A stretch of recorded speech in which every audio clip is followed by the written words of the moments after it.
A área de atuação desse trabalho é a modelagem e simulação das relações entre as tarefas. E a proposta aqui é que essas relações, essas interações entre as tarefas possam ser definidas inteiramente por meio de interfaces gráficas. Esse trabalho foi desenvolvido com o apoio da FAPESP por meio de bolsa de pesquisa. Só para a gente entender de onde surgiu a proposta do trabalho e qual a sua importância, eu destaco aqui a importância da simulação. Simulação, muitas vezes, ela traz economia financeira, economia de tempo, mas em alguns cenários, ela é a única forma viável de se saber o que vai acontecer em um ambiente real, de se poder executar um teste. Dessa forma, a representação da carga de trabalho, ela precisa ser o mais fiel possível nesse tipo de ambiente para que a gente possa ter um teste efetivo. Dentro desse cenário de carga de trabalho e a sua representação, muitas tarefas têm uma relação de dependência entre si.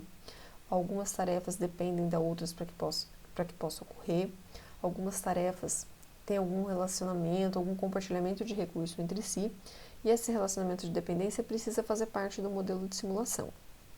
Os simuladores que trazem essas relações de dependências, eles exigem que seja programado tanto as características da tarefa quanto os seus relacionamentos em alguma linguagem específica ou em alguma linguagem de simulação. Então, isso exige um conhecimento prévio de quem está trabalhando com a simulação na linguagem e também um gasto maior de tempo investido para se poder planejar como que vai ocorrer essa forma de simulação.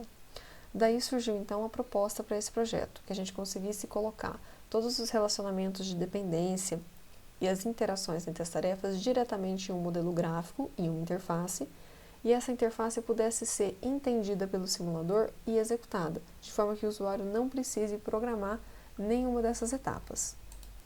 Eu destaco aqui alguns simuladores que foram levantados. 2 simuladores trabalham efetivamente com as tarefas dependentes, as relações entre elas, mas exige que seja programado na sua linguagem específica. 3 simuladores que eu trouxe aqui trabalham diretamente com a ideia de apoio ao ensino, o que é uma ferramenta bastante interessante, mas também exige que esses relacionamentos e interação entre as tarefas sejam definidos na sua linguagem de ferramenta. E por fim, eu destaco aqui um simulador de propósito geral que serviu inclusive de inspiração para esse trabalho.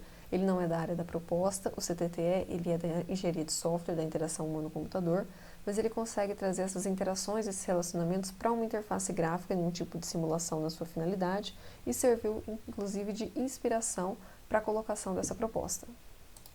Como produto final desse trabalho, a gente veria um modelo aplicado em algum simulador para poder ver esse funcionamento efetivo. Então, a gente criou um ambiente de simulação.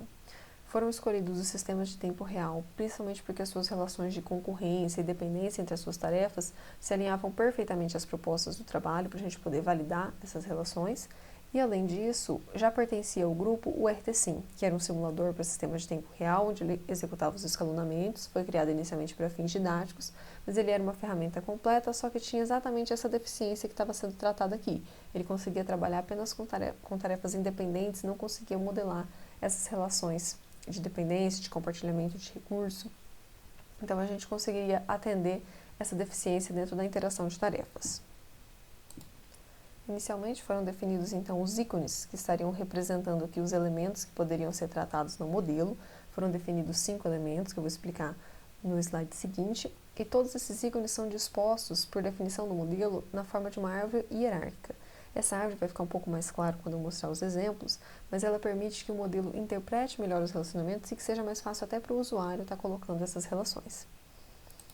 Então, os elementos escolhidos foram o processador, que é o modelo do hardware, ele é a raiz dessa árvore hierárquica, todas as tarefas são atreladas ao processador de execução. As tarefas periódicas e aperiódicas. Periódica, a tarefa que tem um período específico para estar acontecendo, e a periódica que não tem nada especificado nem pré-determinado. Essas tarefas são características dos sistemas de tempo real, que foram trazidas diretamente para o modelo. O grupo de tarefas, que foi criado especificamente para atender uma necessidade do modelo, que é para poder simplificar a representação e evitar ambiguidade. Então, de uma forma que eu posso ter várias tarefas com relacionamentos entre si, posso agrupá-las dentro desse elemento grupo de tarefas para que fique mais fácil a leitura e também a interpretação do modelo.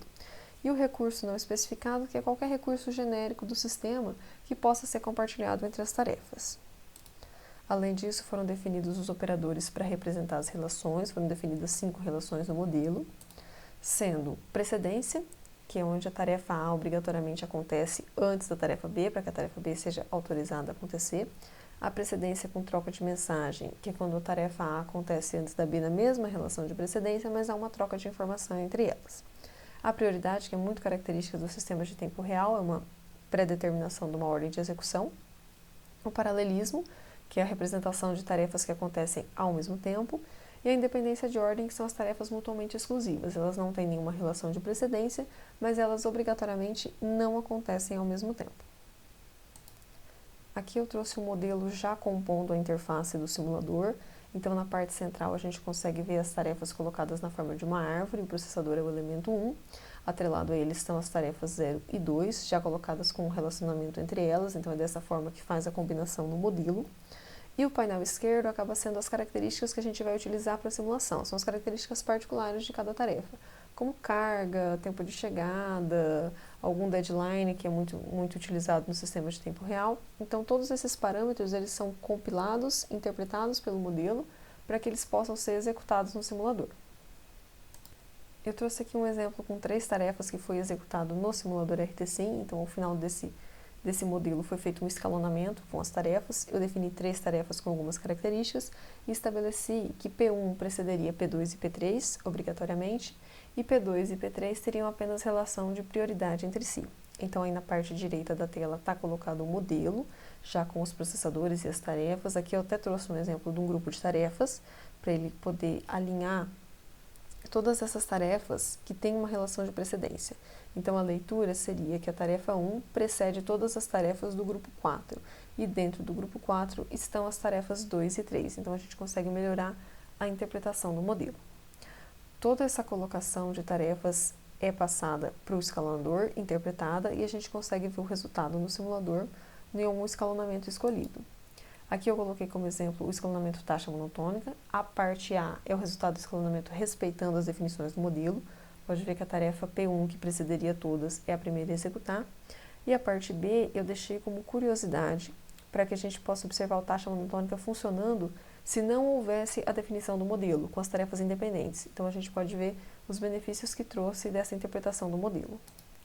Além desse teste, foram feitos testes de avaliação com 72 alunos de ciência da computação, entre graduação e mestrado, que fizeram os testes de usabilidade. Ninguém era um profissional da área de tempo real ou tinham trabalhado com essa ferramenta anteriormente, então eles iam poder usar o modelo e ver todo o processo acontecendo. Eles receberam descrições textuais para interpretar de acordo com as suas decisões individuais de construção de projeto, trazer o modelo para o sistema. E, além disso, receberam exercícios de comparação do código que seria necessário para construir o modelo que eles estavam fazendo por meio da interface. Aqui eu trouxe os resultados da avaliação. A tabela 4 mostra os resultados muito positivos, com a maioria entre concordo totalmente e concordo parcialmente, mas ainda na ideia de concordância. Essa parte da tabela 4, ela fala das relações da interface. Então, para um primeiro contato da interface, eles tiveram uma grande facilidade para poder utilizar, para poder entender o seu funcionamento. E a tabela 5, ela traz um resultado ainda mais satisfatório, porque a maioria dos alunos ficou no concordo totalmente. E essa é a tabela que avaliava o modelo, se eles viam necessidade do modelo, se eles viam vantagem na sua utilização. Então, os resultados do teste foram bem satisfatórios. Como conclusão, a gente destaca aqui que a escolha pelo modelo de árvore hierárquica, ela foi a melhor que pudesse ter escolhido para a abordagem, porque ela consegue trazer melhor a resolução dos problemas de ambiguidade, ela consegue permitir que seja mais fácil para o usuário que está aprendendo a trabalhar com o modelo, poder trabalhar e interpretar esse modelo. Os testes de usabilidade tiveram uma aprovação muito forte, alunos que não tinham contato anterior com a ferramenta, nem com esse tipo de sistema, conseguiram utilizá-las com muita tranquilidade. E, além de ter conseguido atender a proposta do trabalho, a gente conseguiu adicionar uma ferramenta no RTSim, que era um simulador que tinha exatamente essa deficiência, e conseguiu melhorar essa ferramenta, incrementando a capacidade dela. Então, com resultados muito positivos no projeto. Por fim, eu deixo aqui as referências que foram utilizadas na realização desse trabalho.